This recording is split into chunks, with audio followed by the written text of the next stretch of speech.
As I opened Oblivion for the first time, I have to admit I was a little skeptical that this 20-year-old game could truly be as good as everyone says it is. But the introduction gave me a taste of just how great Oblivion would get. Behold, in darkness, a doom sweeps the land. The strong writing, chilling narration, and grand music awakened within me a desire to explore this world and the stories it had to tell. A feeling that, after almost 100 hours of gameplay, still hasn't worn off. Still, I didn't immediately love every part of the game. In fact, I quit playing for several months out of frustration. Eventually, I came back, and over time the game began to grow on me. Now, it's one of my favorites. But I'm getting ahead of myself. Let's start at the beginning. Whether you're here to watch someone experience your favorite game for the first time, or you want to see if Oblivion holds up all these years later, welcome. I'm Caleb Robinson, and this is a new player experience of Oblivion.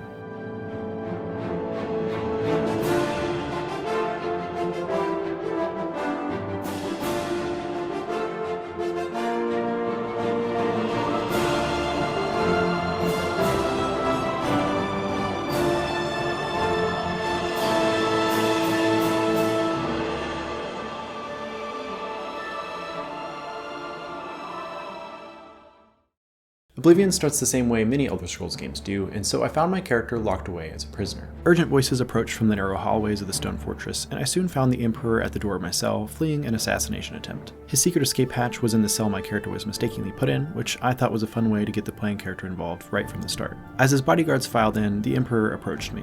Let me see your face. You are the one from my dreams. I was actually expecting the zoom in on the faces to be much worse, but it really wasn't that jarring. Maybe it's better on the Series X, which is what I was playing on. The final line Patrick Stewart spoke before we proceeded down the escape route set the tone for the storytelling and introduced a theme that would haunt me for the rest of the game. But what path can be avoided whose end is fixed by the almighty gods? The tutorial continued with the standard information: how to use a bow, how to use a sword, how to move around, how to loot, and how to interact with the world in general. I was pretty excited that, like in Skyrim, you can pick up just about anything in the game. That tactile experience was a huge win for immersion. Partway through the prologue, I got to pick my birth sign and class. You can make your own class actually, but I had no idea what I was doing, so I just picked a pre-made one. I typically pick a simple sword and board build whenever I play a new RPG, so I went with a barbarian Nordic warrior. Basically the gaming equivalent of butter on plain white bread.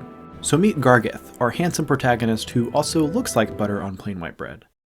My main takeaway from the prologue was that Patrick Stewart should be in more video games, and that I hope whoever wrote his dialogue ends up working on the Elder Scrolls 6. In this, I am blessed to see the hour of my death, to face my apportioned fate, then fall. After the tutorial, I found myself on the shores of a lake with the vast countryside in one direction and the towering capital city in the other, wide open to explore. For a while I just roamed the city streets and enjoyed the grand architecture and talked with NPCs. I had expected the characters to feel kind of hollow, empty, not real, but I was pleasantly surprised by how alive they felt. You can ask people about the city, ask them about rumors they've heard, hear some about their backstory, and occasionally pick up a quest. I was also surprised to hear NPCs talking to each other randomly about their day or about the latest news. Heard any news from the other provinces? Nothing I'd like to talk about. In hindsight, I shouldn't have been that taken aback. Good NPC interactions don't require any sort of modern technology. Unless you're using generative AI, it basically just requires a good writer, a believable voice actor, and a competent dev to implement it all. I can control my people. I hope Enil can control his. It comes down to effort, not technology, and Oblivion puts in the effort. Sure, there were cracks here and there, like NPCs cutting each other off or answering literally the second the other is done asking the question. So long. Be seeing you. And you spare a coin. Or the inconsistent tone of voice actors ranging from barely interested, a gate opened and Deirdre poured out. Everybody ran, or they died, to way over the top. We're all that's left, do you understand me? Everyone else is dead! But overall, the NPCs of Oblivion made the world feel alive. Yes, I followed the priest here. I'll be safe here, won't I? They can't come on holy ground, can they? After some initial exploration, I decided to start the main quest. I felt obligated to, considering... Oh hey, spoilers ahead. I won't be going into every detail, but I'll be talking pretty openly about several of the plot lines and some of their broader strokes, so if you want to play without knowing anything about it, you've been warned. So yeah, since Patrick Stewart, Uriel Septim died and gave me this grave responsibility, I figured I should probably take it seriously. So Gargeth set out to complete the main quest. For the first 20 hours or so, I didn't fast travel almost at all. My gameplay loop was pretty simple. Go where the main quest took me and stop at basically everything along the way. I figured this would be a good way to level up and get to know the game world a little bit. I was shocked at how beautiful the world of Oblivion was. Like Skyrim, the skybox is phenomenal. The pink sunsets and starry nights always set the mood for adventure. There are countless rivers and lakes to reflect the beautiful sky, and forests to give life to the rolling hills. Gray mountains surround the towns and cabins that dot the landscape. Caves and ruins of days past hide secrets, begging players to stop and discover them. Taking a stroll through Cyrodiil feels exactly like it should. Like you've been transported into a medieval fairy tale.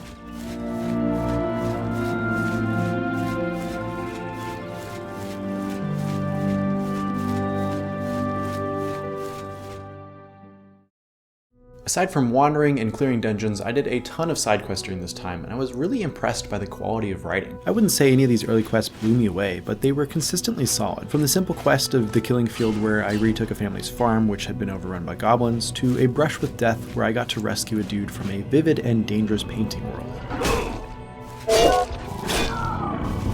Separated at Birth, where you reunite some long-lost twins, was a fun one, and I enjoyed the brief follow-up, Legacy Lost.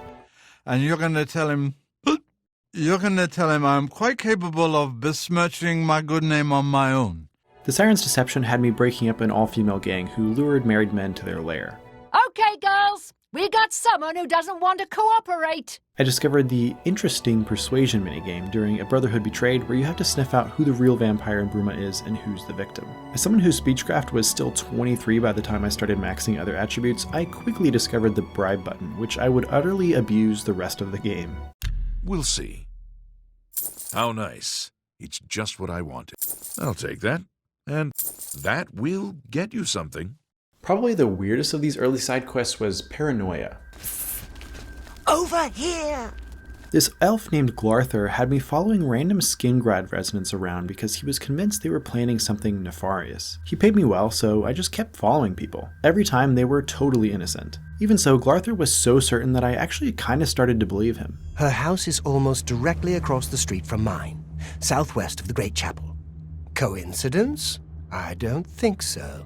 I guess I should have listened to the captain of the guard who tried to warn me at some point, because after following the last person on Glarthur's list and telling him they weren't some evil, conniving agent of chaos, he turned on me and tried to murder me. Now I know for sure that they are all in on it, and therefore they all have to die, starting with you. I had to kill him in self-defense. Still, I wonder what would have happened if I had lied and went along with his conspiracy, or if I just never believed him to start with. I'm a threat, you see, to their plans. I know too much. The main quest really kicked off at the Battle of Kvatch, but the build-up is what made the quest memorable for me. It started with a handful of refugees warning me not to proceed. Come on, run while there's still time. The guard still holds the road, but it's only a matter of time before they're overwhelmed. Then, as I started up the hilly path, I encountered a priest who was beside himself with grief and anger and questioning the gods he'd spent his life serving. Where are our gods? The enemy triumphs, and we die alone. The sky darkened to a deep purple, and blood-red veins crawled across it, accompanied by flashes of lightning. Only a handful of defeated-looking guards remained at the gate. The captain of the guard seemed to have no hope beyond delaying the inevitable onslaught of the Daedric armies. If we can't hold this barricade, those beasts could march right down and overrun the encampment. This is where I first encountered my nemesis, Oblivion gates. We'll talk more in depth about them later, but this first one was a big challenge to survive. I'd hoped to rescue the two people I found stuck inside, but after it was shut, I never saw them again. With the gate out of the way, we went into the city to break the siege and retrieve Martin Septim, Uriel Septim's illegitimate son and heir to the Empire. With some of the very first words he spoke to me, Martin picked up the theme of fate and destiny on the opposite side of the argument from where his father stood. If all this is part of a divine plan, I'm not sure I want to have anything to do with it. It was during this conversation that I first picked up on the main question Oblivion invites its players to ask. Are you in charge of your own destiny? And maybe even more importantly, does that even matter? If he really was the last Septim, then not only was he to be the next emperor, he was also the only person who could really stop the Oblivion crisis. Sean Bean does a phenomenal job voice acting this character. A man who's wrestling with this unbearable burden set upon his shoulders by fate. A man whose trust in the gods who supposedly orchestrate all that comes to pass has been eroded. I don't think I'll be much help to you. I'm having trouble understanding the gods right now. His struggle felt so authentic, with carefully crafted dialogue and a perfect performance to pull it off. I was excited every chance I got to interact with him. He became my favorite character almost as soon as I met him. I really hoped nothing bad would happen to him. After Kvatch and the optional quest to retake the castle, which I did not know was optional, I took Martin back to Wayne Priory, where Joffrey, the Blades Guildmaster, was hiding as a monk. I discovered that it too was under attack. Help! You must help! I think they're right behind me! The dialogue system in Oblivion is a little odd. The whole world freezes, but you and the other person just talk like everything is normal. I'm sure this is to avoid some weird scenario where you're locked into a conversation while you're getting killed or something, but it took some getting used to. God's blood! That came out of nowhere! I loved the next two quests because they centered around Boris, the bodyguard who helped during the tutorial. I wasn't really expecting to see him again, so it was fun for him to come back. At least until he died. I had a rough time in the sewers beneath the Imperial City. I didn't really understand combat at this point, and I forgot to save as I went. So when Boris died, I just didn't have the heart to restart the entire section. I also had the difficulty way too high up, so I wasn't sure I could even keep him alive if I tried. To be honest, the moment he said this, I may not survive this, but if I don't, you must. I knew he wasn't making it out of there. Still, it was hard losing him so soon after being reunited. I guess there's only one thing left to do.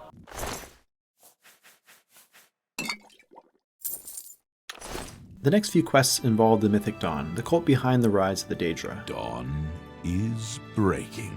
And they weren't particularly noteworthy. I did like solving the puzzle in the books to find the map that led to the cult's headquarters, but beyond that, it was mostly just talking and doing dungeons. Which is fine, to be clear. I had fun, it's just not really worth talking about in depth. At this point, I was still walking everywhere and stopping frequently, so the main quest was fairly spread out. But I was still mostly focused on the Oblivion crisis. At least I was until I discovered the arena. Good people of the Imperial City, welcome to the arena.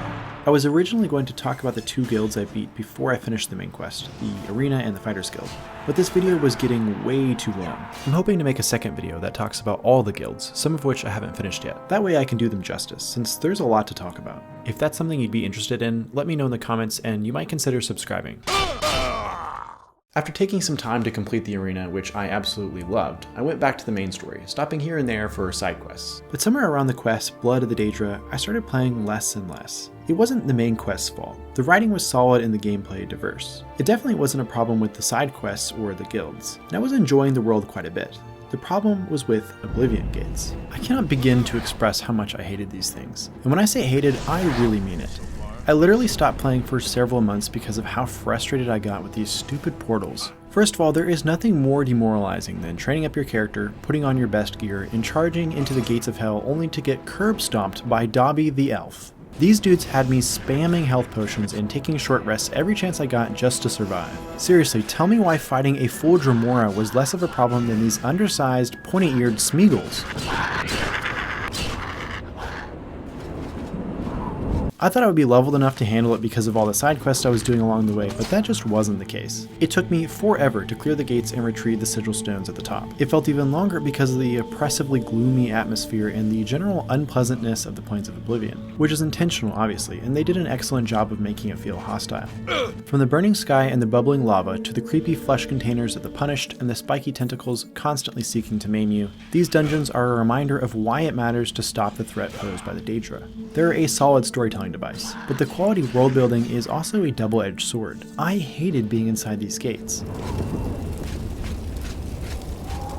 Normally when I play Skyrim, I investigate all parts of a cave or dungeon to find hidden loot or secrets left behind by the devs. I tried doing this with the gates at first, but eventually I had to just stop and focus on completing them. It got to the point where I was sprinting past enemies and not even bothering to fight. I hated cheesing it like this because that fully broke my immersion, but it was the only way I could convince myself to complete one of these gates. I can hear you asking, if you hated the gates so much, why didn't you just ignore them? If you can't tell, immersion is huge for me, and the game does a good job of presenting Oblivion as this horrible threat. These gates need to be shut so that the creatures that inhabit the plains don't spill through and kill innocent people. And Gargeth was the hero of Kvatch. Thanks. Kvatch is safer for all of us now you've closed the gate. He was the only person who really knew how to close the gates, and so walking past them felt like neglecting my responsibility to protect the world. So I stopped playing for several months. But eventually, the desire to experience the rest of the game and see how Martin's story ended drew me back to Oblivion. Luckily, I found a role-playing solution that allowed me to avoid the gates. I started telling myself that in order to shut down all Oblivion gates and end the crisis, Gargeth would have to let some of the gates remain open for the sake of speed. Instead of shutting down one at a time, I could close them all at once. It was for the greater good, right? This worked for a while I did a few of the main quests like Blood of the Divines and Miscarand. The only problem was that the main quest also required closing lots and lots of Oblivion gates. This brings us to the most frustrating quest of the main storyline. Nay, the most frustrating quest of the entire game. Allies for Bruma. Oh man. So basically, you're supposed to recruit different cities to send warriors to aid Bruma, which is about to get attacked by 3 Oblivion gates and a Mega Gate, which will bring forth the siege weapon that destroyed Kvatch. So you go and you ask each noble in charge of the city to do their part. Simple, right? Unfortunately, none of the cities would send aid unless I helped them first. I wish I could help. Can you guess what they needed help with? That's right, shutting Oblivion gates. They each had one right outside their walls. Every time I asked the Count or Countess in charge if they could send soldiers, I would hope that they would have some other task for me other than closing a gate. Alas, it was always the same. But with an Oblivion gate threatening Breville, I need all my soldiers here. I went to every single city and closed their stupid gates without doing any quests between. This was when I started using fast travel more. I was determined to finish the main quest and close all the gates once and for all so I never had to step foot in one again. Finally, I finished helping all of the cities. But then things got worse. Because when the quest to defend Bruma came around, not one of these backstabbing counts showed up. The captain of the guard, my good friend Bird, who helped me fight through an Oblivion gate earlier in the game, was like the only person there other than me, Martin, and a few guards. The cities that did send help sent one pitiful guard each, and I'm pretty sure most of them didn't even do that. I was browsing Reddit later on to see if other people hated this quest as much as I did, and I found out that apparently the whole thing was optional. Optional? I closed 8 gates for an optional quest? I don't think we're going to make it out of here alive. I endured the pit of hell 8 times for cities that would barely even help, and it was optional? This is no place I ever wanted to find myself. And you want to know the most painful part of it all? What made Gargeth's boiling anger at the nobles and their unwillingness to fight during the most important battle of the age even more fierce? Bird died. A true hero, he fought against the onslaught of 3 Oblivion gates to the moment he perished, sword in hand, his back to the city he loved. All right, boys, listen up. We've got to close that gate over there. I hope his last thoughts were of home, as a Nord's ought to be. If only he had some extra help from the 8 cities who promised they would come. So yeah, I stopped doing the main quest after this, but I didn't give up on Oblivion. Instead, I discovered the Fighters Guild. I loved the Fighters Guild, and I hope to talk more about it in a future video. It was the perfect break for after the Allies for Bruma saga, and kept me from quitting a second time. The Fighters Guild can always use able-bodied new members. I did a handful of additional side quests after the Fighters Guild and enjoyed pretty much every single one of them. But after countless hours of detours, I decided Gargeth could no longer ignore his duties as the hero of Kvatch. And so I made my way to Cloud Ruler Temple where Martin awaited. The first task was to enter Gyar Alalta, or Paradise, to retrieve the Amulet of Kings which Joffrey lost after assuring me he would keep it safe. It will be safest here with me. The portal that opened within the temple looked like a miniature Oblivion gate, so I prepared myself for the usual hellscape. I assumed that paradise meant it was paradise for the Daedra and not humans. But on the other side, I found a truly beautiful world. I followed a cobblestone path, which was surrounded by lush foliage. Soft waves lapped at the sandy beaches at the base of the island. Tall trees of red and orange and brown created an autumn canopy above. Of course, it didn't last, and I was soon forced to make my way into a grotto which was filled with creatures of darkness. It is here that I met Eldamil, who claimed he wanted to help me and insisted that I had to trust him. Follow me, and don't worry. You can trust me. I didn't realize that trust would land me in a metal cage descending slowly toward the lava.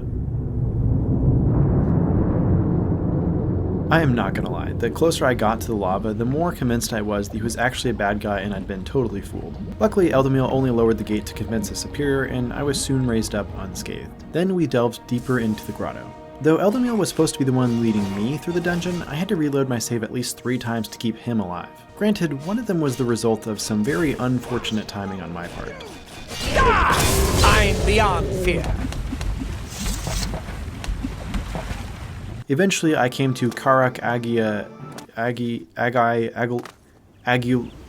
this place. Karek Agayala, my seat at the pinnacle of paradise. Here, I listened to the conclusion of Mankar Cameron's speech, which thus far had just been a disembodied voice following me around paradise. And the last defender of the last ragged septim stands before me, in the heart of my power.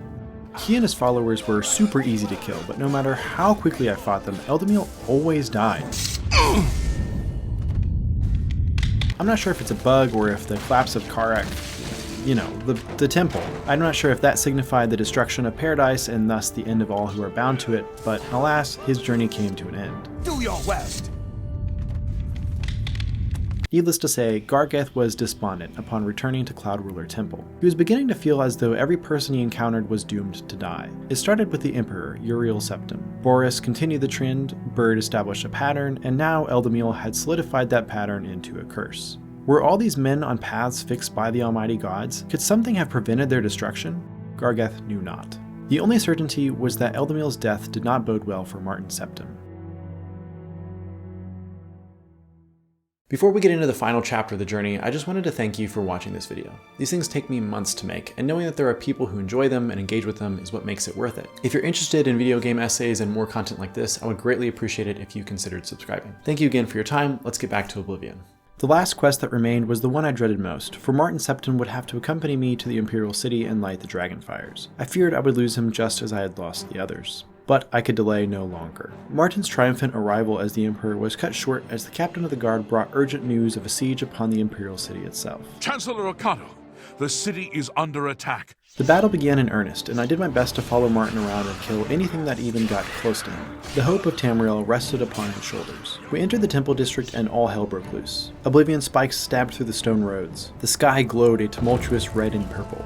Gates torn through reality itself spilled out vile creatures which assailed us on all sides. I rushed to Martin's aid and fought tirelessly to keep enemies off his back.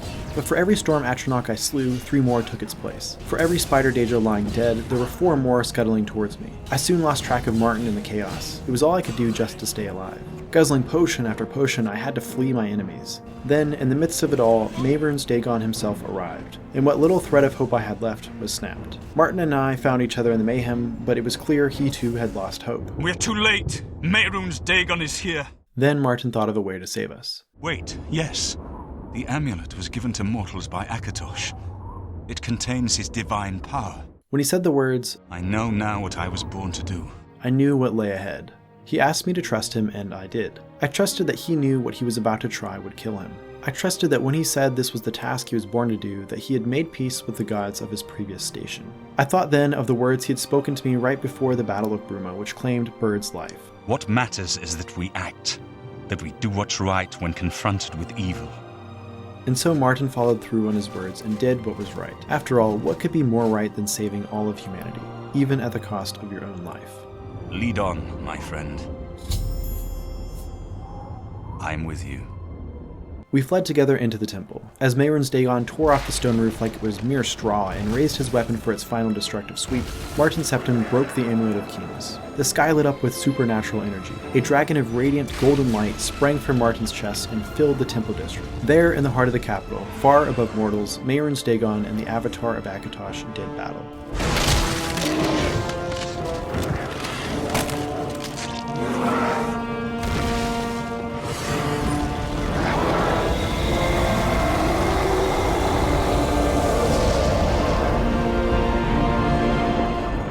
At last, the Daedric Lord of Destruction was defeated, and the way to his realm sealed forever. Martin's sacrifice saved us all. The themes of fate and free will concluded with these words, with Martin accepting the role he was born to play. After all, he was the last man with the blood of the gods in his veins.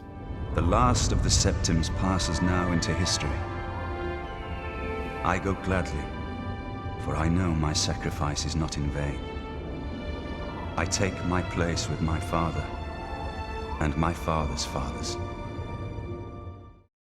Man, I had so much fun playing this game. Way more fun than I expected. The main story was surprisingly well written, with depths I wasn't really expecting. The side quests always landed, and the world was worth exploring. I'm looking forward to Sky Oblivion and the possible official remake, if for no other reason than the fact that it will bring a whole new generation of players to the game. Plus, I have hope that Sky Oblivion will add new features to the game and improve upon the parts that made it frustrating for me.